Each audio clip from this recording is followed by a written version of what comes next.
Good morning, this is Simon, who's restoring Chance back to her former glory with the help of his family and his friends and a few other people along the way. So far this week we have dismantled the Dickinson cooker, removed the bits that need replacing, and put on order the parts that need to be renewed, which unfortunately with the Dickinson is all the electrical bits like the fan, the controller for the fan, and also there's a few little things like the super burners rotted away, and we've got to replace the fire brick inside the fire chamber. But apart from that, the Dickinson is in remarkably good condition, seeing it's been neglected for many a year, and we've got the parts in order, so it will be long before it's up and running again and creating a nice cooker and a water system for Chance. Also, in the process of getting a trailer to transport the engines back to my yard in Essex, where I hope to try and do some work on the engines to get them into a working order so they can be sold on as a power unit for another boat, possibly a narrow boat on the canals of England, but that's to be seen. Also, we've had some good news in that we've got a couple of people willing to help us over the next coming few months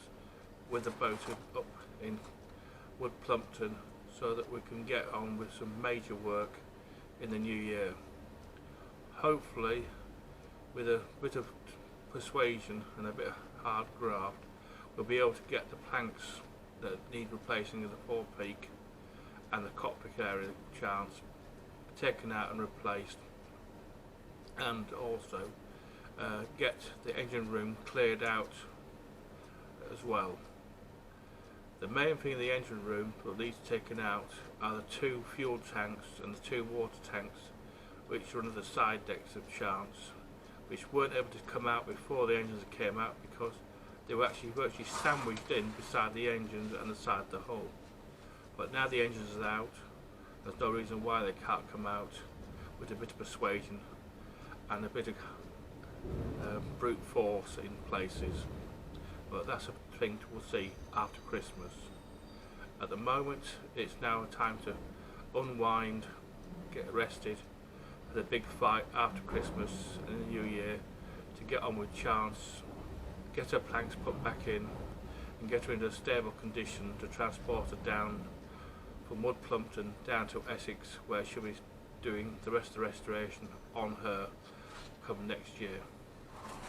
So if you know of anybody who wants a pair of Dorman diesels, DS4Ms, give them my details off Patreon and I'll contact them and they can have the engines from me. Also, while I'm at home, there are going to be a few of the bits that came back from Wood Plumpton to be cleaned up, and some of the bits to be put up for sale, so we can get some much needed funds to carry on the restoration. So at the moment I'm about to sign off and see you in the new year with more progress on Chance then. Goodbye, have a happy Christmas and a happy new year. Thank you, goodbye.